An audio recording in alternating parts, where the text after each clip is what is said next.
আমরা সাধারণত দেখি কোমরের দড়ি বেঁধে তারপরে ওঠে নারকেল গাছ ছাড়াতে, কিন্তু না, আজকে আমি আপনাদের সামনে দেখাবো নতুন পদ্ধতিতে নারকেল গাছে ওঠা।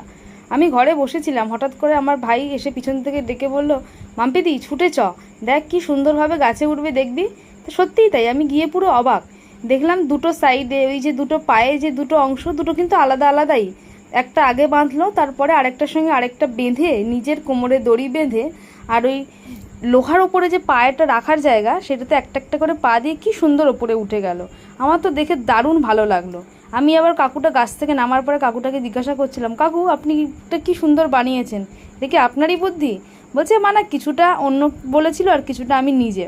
তারপরে দেখো এই যে নেমে আসছে, আর এখানে সুবিধাটা কি বলো তো, পড়ে যাওয়ার ভয় থাকে না, কি সুন্দরভাবে নেমে আসছে দেখো।